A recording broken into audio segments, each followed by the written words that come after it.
The Cardinals see a new division foe enter as Jacoby Brissett and Josh Sweat return to practice.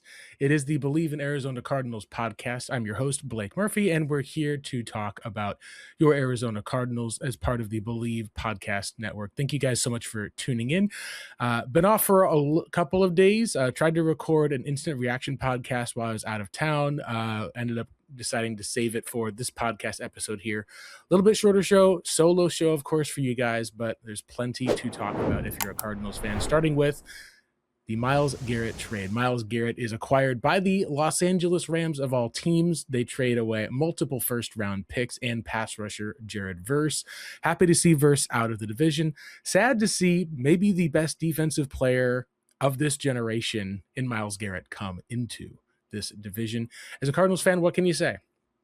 It is a division where there are three titans of teams, not the Tennessee Titans, but just absolute gargantuan threats. And you're a team that currently is having a quarterback battle with a quarterback holding out in Jacoby Brissett. So this brings up an interesting dichotomy. Cardinals are having to deal with a holdout situation from the quarterback who went 1-11 last year. Meanwhile, the Los Angeles Rams are trading for the best defensive player in the NFL while they're making a Super Bowl push. There's not much more you can say except for just the Cardinals need to do what the Rams have done, do what the Seahawks have done, do what the Niners have done, and find their franchise quarterback. Could that be Jacoby Brissett? Doubtful. Highly doubtful. In fact, it seems as though they're bringing in Jacoby Brissett to lose games to have a chance at next year's quarterback. But let's talk a little bit about this Myles Garrett acquisition because he's going to be playing up against Elijah Wilkinson. Cardinals are going to get back to Ryman, but how do you defend a Myles Garrett? I think the answer to Cardinals fans here is you got to recognize this is the Rams' year. Stafford is on an older player. He's on a deal that's now wrapping him up for the next 2 years. He'll end his career likely as a Los Angeles Ram. You're also going to be talking about a team that is going up against and finding a way to take down the reigning Super Bowl champions in your division, the Seattle Seahawks. This sort of a move is an all-in type of move to try to get that Super Bowl win. And of course, you've got a Niners team that's coming back healthy, likely bringing back Fred Warner, bringing back Nick Bosa, and bringing back George Kittle to be able to go with who was a banged-up Brock Purdy from a year ago. It just gets tougher. That's all you can say. And if you're a Cardinals fan, the one silver lining to all of this is that this is not a year that you're trying to win games. You're not trying to lose games, but you're not trying to win games because you need a quarterback, plain and simple. And the best way to get a quarterback is to have a top 2 to 3 pick, if not the number 1 overall pick, in an NFL draft class. Sure, you can try to trade 3 first-round picks for a quarterback, but in order to do that, you likely have to have a quarterback on the roster already to be able to send back to other teams. Just look at what the Rams did. How do you get Myles Garrett? Have a Jared Verse on your team, make the trade away. How do you get a Matthew Stafford? Trade away a Jared Goff, spend the first-round picks, and have an owner who is willing to pay the big bucks, which is something that Stan Kroenke has been willing to do. Now, can Cardinals owner Michael Bidwell pay the big bucks? We've seen it before. I think a lot of times there's been people who questioned whether he would pay the Kyler Murray contract, and he did. I think that there's questions about whether he's going to ultimately pay Jacoby Brissett the money that he's looking for, and I think it depends on what Jacoby wants. Speaking of Jacoby Brissett with this holdout, we can transition into talking a little bit more about just how this situation makes the Cardinals look worse. When you compare the two franchises, they could not be further apart. You see Myles Garrett in Los Angeles Rams. It's been a while since I've done that. Blue and yellow. And meanwhile, Jacoby is standing on the sideline and not practicing when it comes to Cardinals OTAs. He does, however, return to practice along with Josh Sweat. Now, Josh Sweat, there was a lot of rumors and questions about whether the Cardinals, did he want to be there? Did he want to be with Jonathan Gannon? Did he want to be traded from the franchise? From our connections a while back, at least, what we know of through the PHNX podcast, through other sources that were there, Josh Sweat requested a trade when Jonathan Gannon was fired, and since then has been essentially AWOL from the Arizona Cardinals. Now, what's awesome about all of this, at least, is thanks to what we now know, Josh Sweat is not going to be traded. The Cardinals came out with Ian Rappaport from NFL Network reporting that he would not be dealt. And I think the question is that the right move for a team that's looking to lose games next year? Could potentially receive draft compensation from a guy who may not want to play for you the same degree? Or is this a move for a team that's recognizing that they still have something to prove for 2026 and 2027 and perhaps even beyond the duration of Josh Sweat's contract? And because of that, I think this was the right move by the Cardinals. You trade away your only verifiable pass rusher on the team. You have no idea how to grade that defense. You just won't. You won't know how good guys can be in coverage because you can't get to the quarterback. You won't know how other pass rushers are looking because the guy who you could see win a single team while Josh Sweat is getting double teamed out there isn't going to be present. You're going to essentially be trotting out Walter Nolan and Will Johnson and hoping that the drafted players you got a year ago become instant superstars to have even a modicum of success on defense. And this was a 29th to 30th ranked defense from a year ago. Granted, there were injuries, but there were not enough injuries that defense was completely blameless. And that's why Nick Rallis is heading into a critical and crucial year. You want to be able to grade Rallis for the future. You want to be able to grade the Cardinals for the future as those defensive players. And without Josh Sweat, you could not accurately be able to know whether a Will Johnson or a Walter Nolan could ever achieve superstardom. Now, the rest of the defense, it's not great, but you've got pieces together. You've got Sweat rushing the passer. You're going to be able to see what Mack Wilson back in a healthy season can do alongside Cody Simon, maybe Jack Gibbons, the free agent acquired from the New England Patriots as a veteran who had quite a few tackles. That's a Super Bowl participating inside linebacker there. Super Bowl runner-up Patriots linebacker Jack Gibbons. You've got guys in the back end like Will Johnson. You're going to see Starling Thomas return from injury. Sean Murphy-Bunting is probably going to man the slot. And we'll talk a bit more about Garrett Williams in a minute because there was some news that we got to see on some of that today. But really, the biggest takeaway ultimately is that Josh Sweat not being traded gives you as an Arizona Cardinals fan something to watch for. It's not that the defense is going to be watchable. In fact, it may even be unwatchable at times. But what is good, at least to know, is that you're not going to be talking about a 32nd ranked defense intentionally set up to sabotage every single player on that defense. And by that modicum, you'd also be talking about an inability to grade the offense as well. Imagine trying to grade Jeremiah Love when the Cardinals are throwing the ball 40 times a game because they have zero pass rush that's able to stop any opposing quarterback. Without Josh Sweat on that sideline, the offense would indeed be put in the same place they were last year. No run game, throwing the ball a ton, trying to catch back up. What we can see with the Cardinals this year is at least a bit more balance, and I think some of that balance, does it begin and end with Josh Sweat? No. But I do think that it is a good place to start. And keeping Josh Sweat, I think, is something that while may not keep the Cardinals competitive for this year, he's one of those players that if you lose him, you expect a second-round pick to fill in for Josh Sweat, a third-round pick, maybe compensatory if you're looking at a team that's trying to win now that's going to be picking in the late portion of a round. No. I think Josh Sweat belonged here as an Arizona Cardinal. And the fact that he showed up for OTAs, in spite of all of the other areas, shows that I think he is going to go for the season for the team. And we'll see if we're wrong on that. But right now he's under contract. The Cardinals are not willing to trade him. And he has shown up for his OTAs, participating now at the same degree he did last year when he trained out of state or away from the team that we know of.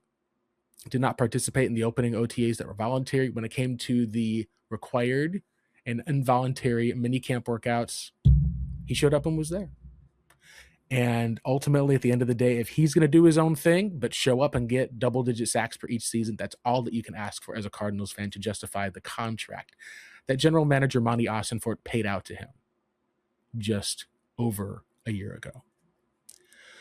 Now, there is some other news from camp, and the biggest news, of course, is you're going to be talking about Jacoby Brissett showing up. They're talking now about it being a quarterback competition. To me, if it was a true competition, Jacoby Brissett would not be holding out asking for more money. I think that he understands and knows he is the best possible option at starting quarterback for the Arizona Cardinals, up until it's time for Carson Beck to trot out onto the field to see what he has. This is something that Cardinals fans had wondered. Would he hold out into training camp? There were some players, at least, who talked maybe a little behind the scenes, whether it was to fans or media. I said, expectation is Jacoby's going to be there, so he won't get fined. Maybe he won't fully participate in practice, but he's at least going to show up and be there with the team. And I think there was a sigh of relief amongst Cardinals fans when both Brissett and Sweat were out there today, sweating it up with the Arizona Cardinals OTAs outside as the temperature's hitting 100+ degrees. This is exactly, I think, as a Cardinals fan, what you're hoping for. It's not a holdout that will keep him away from the team, away from the playbook, away from the plays, but is able to then put himself in position to take on that mental leadership. Now, that being said, Cardinals left tackle Paris Johnson had a different approach. He said, hey, I think that the contract situation is going to work itself out for me. All I care about is one day at a time, one moment at a time. Just take on the next game at a time. And that is the exact mentality that you need as an NFL player. And I'd love to say that that approach would also work for Jacoby Brissett. In fact, ideally, it would be that, and we don't have any of this holdout drama to deal with whatsoever. But Paris Johnson's been playing at near a Pro Bowl level. In fact, he probably could have made the Pro Bowl last year had a couple of guys in front of him gotten injured and had he stayed healthy. Jacoby Brissett is only making $1.5 million next year with an option for up to $5 million. And your next closest NFL starter is making $15 to $20 million. Jacoby has not been playing at that consistent level that Paris Johnson has been playing that is worth a huge contract and a huge deal. He's using the most leverage that he possibly can. And this is even amidst a quarterback competition with Gardner Minshew and potentially even Carson Beck, which is incredible that he would have the guts to do this. But at the same time, you can recognize that Arizona's not paying their starters the same degree to others. And if I'm Jacoby Brissett and I'm looking around at someone like Myles Garrett coming into my division for $5 million when the next closest guy who's going to play up against Myles Garrett is going to be making $15 million, you're darn right I'm asking for more money up front. I think this is a situation that will eventually work itself out where the Cardinals will continue to be able to have a year to go cheap at the position, but not so cheap that Jacoby won't be able to at least get a little bit of his out of there and secure what was probably going to be his last decent-sized contract in the National Football League. He is, I believe, 33 years old.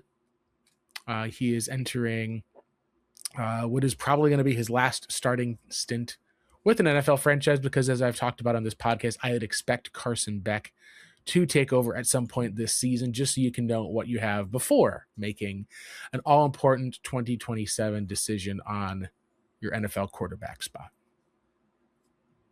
Now, we got some news today with Mike LaFleur speaking to the media about some injury timelines for players. The biggest thing, at least, that stands out is cornerback Garrett Williams, who is essentially one of the highest-rated Pro Football Focus players when it came to his sophomore season with the Cardinals at the nickel cornerback spot. He's expected to be ahead of schedule. He's returning from injury, but they're saying that because he's ahead of schedule, it might be too early for training camp, but week 1 is in play. He may be able to catch on and potentially get a couple of snaps, maybe late preseason would be the ideal dream for him.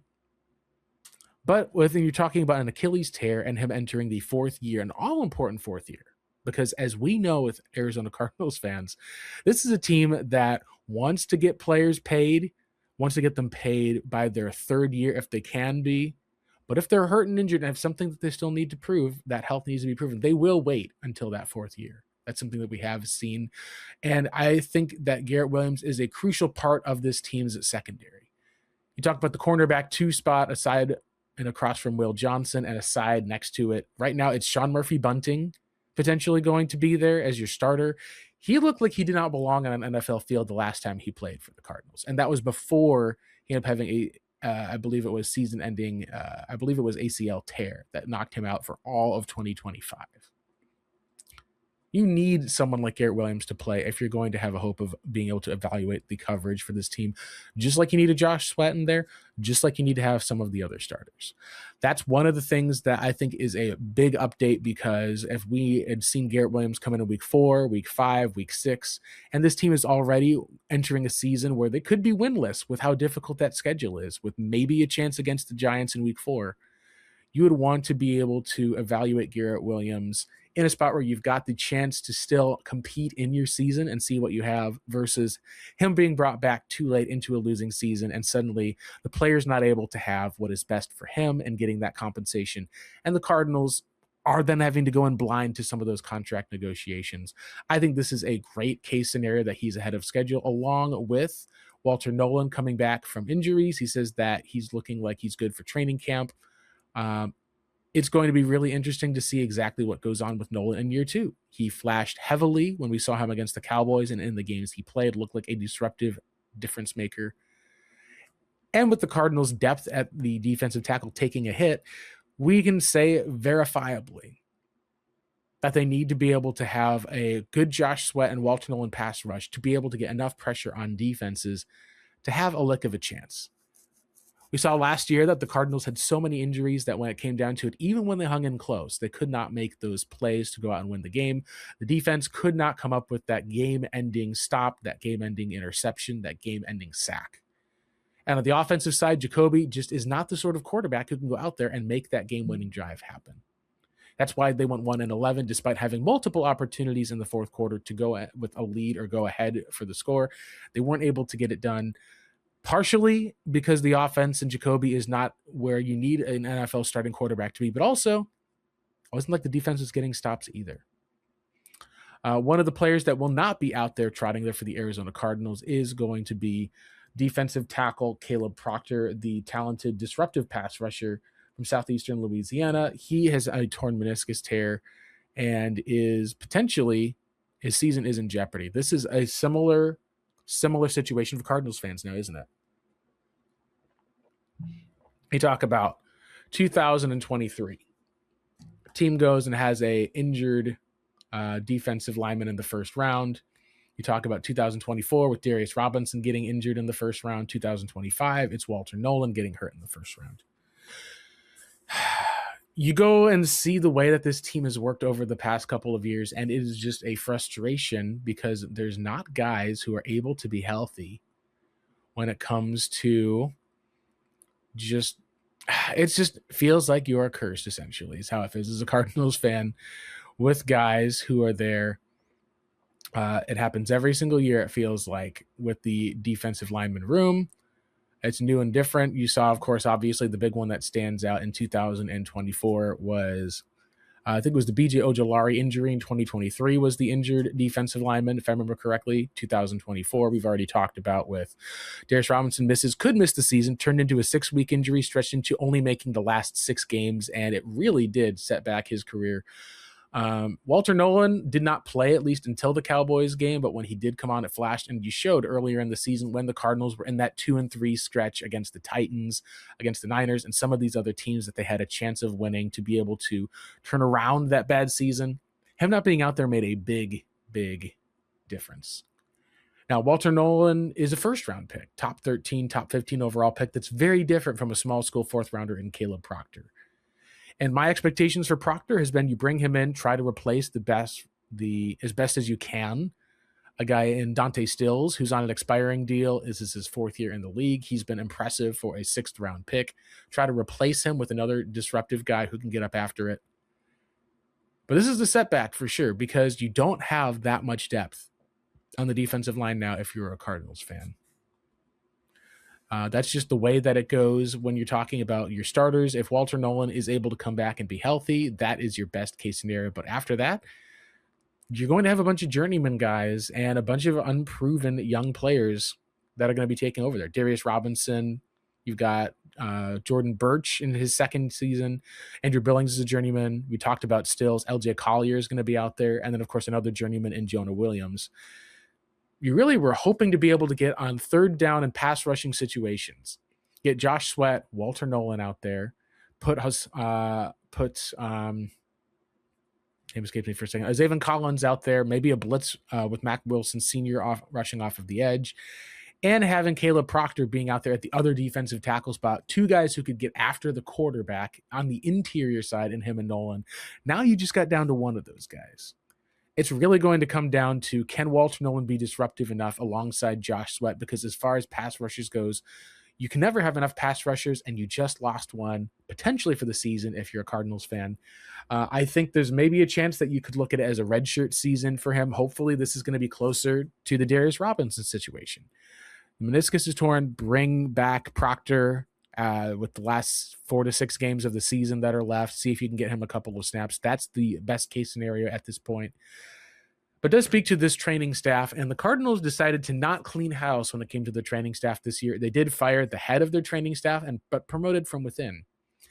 And I think it goes to show, when you're talking about comparing this team and this franchise to other teams in the division, you just sometimes have to overpay if you're the Cardinals, because your reputation precedes you. You're going to have to say, here's what the Rams are paying their defensive training staff.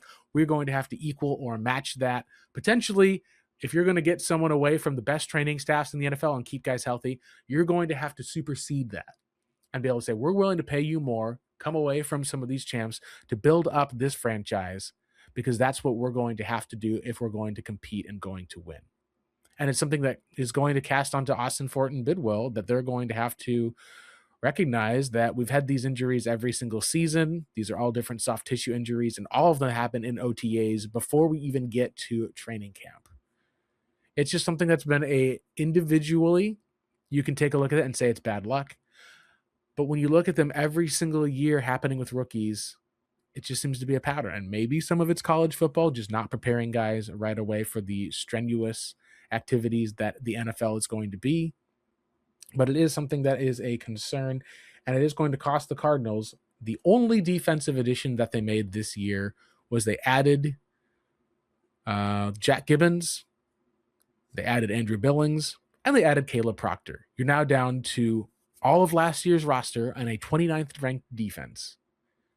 That's now missing a guy who was probably your highest defensive drafted pick this past year as a rookie in that 4th round, and someone who could have made an impact on 3rd down for you this season. We will hope that he is able to come back, but otherwise, if this entire season is lost, it is going to be one out of his 4 seasons on that rookie contract that will unfortunately go to the recovery process. Now let's talk and kind of close up talking about one of these things which I have really been impressed with, and that is the transparency that we were able to see from Mike LaFleur today. Mike LaFleur went out there and he gave not just updates on players who were injured and not out there, but he gave actual injury designations and timeframes to those injuries. When it comes to in the past under Jonathan Gannon, he'd say, yeah, there's a minor issue with Walter Nolan. We'll see what goes on with him. We did not find out that Walter Nolan actually had a torn meniscus until his girlfriend came out and said it in an Instagram post. That's how tight-lipped Jonathan Gannon was. It does a disservice to fans who have to speculate. Did he tear his ACL? Was he out for the year? How did that actually pan out? What's going to be the prognosis? When are they going to be back? All of that stuff just leaves room for speculation and needless speculation. What did Mike LaFleur do? Says Caleb Proctor's got a meniscus tear, will miss time, possibly the entire season. Talks about, hey, we got a time frame here for Garrett Williams. He should be back by week 1, probably not training camp. Walter Nolan should be back by training camp. Here's the injury that he had.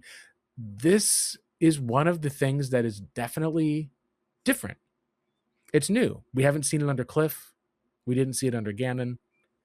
But it shows that this Cardinals team is able to change. And as I think it was on the local Cardinals radio, Arizona Sports, co-host of the Burns and Gambo podcast, Dave Burns said, look, when you look at fans, you talk about media, we're big boys and girls. You give us a time frame, you give us the injury, we can handle it. We're not going to be going crazy because some players missing time. That is inevitable. We don't have to be hiding and in the dark. We can accept reality as fans, and you can accept reality as a fan. And that's something that is an adult conversation that you can have about a player like Caleb Proctor missing time, possibly the whole season. We can handle that. This is a franchise that needs to have more of that transparency, and taking that step forward today, maybe it's a one-off and we won't see that happen again. But I thought it was a fantastic sense of progress for a franchise that, as we've talked about, sorely needs to have a culture change. That culture change starting with the head coach coming out and being able to be transparent with media, that's going to earn you some trust from fans and media alike. That's part of the culture change that the Cardinals have needed, and it's part of the reason why I think they moved on from Jonathan Gannon and moved into a new head coach in Mike LaFleur, someone who, as we've seen so far, he's been willing to talk with media. Gannon, it felt like he had to talk to media.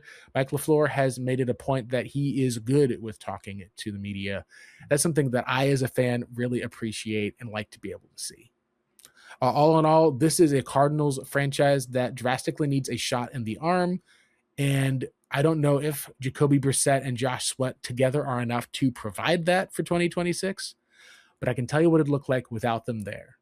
And these are all things that we're going to be monitoring and watching for your Arizona Cardinals as they continue into what is going to be a crucial 2026 season and an all-important 2027 draft. Thank you guys so much for tuning into the podcast today. I appreciate you listening. Don't forget to subscribe, leave a 5-star rating, and write a review. You can find our podcast here on Apple Podcasts, Spotify, Amazon Music, YouTube, or wherever you get your podcasts. This has been the Believe in Arizona Cardinals podcast. I'm Blake Murphy. We'll see you next time, Cardinals fans.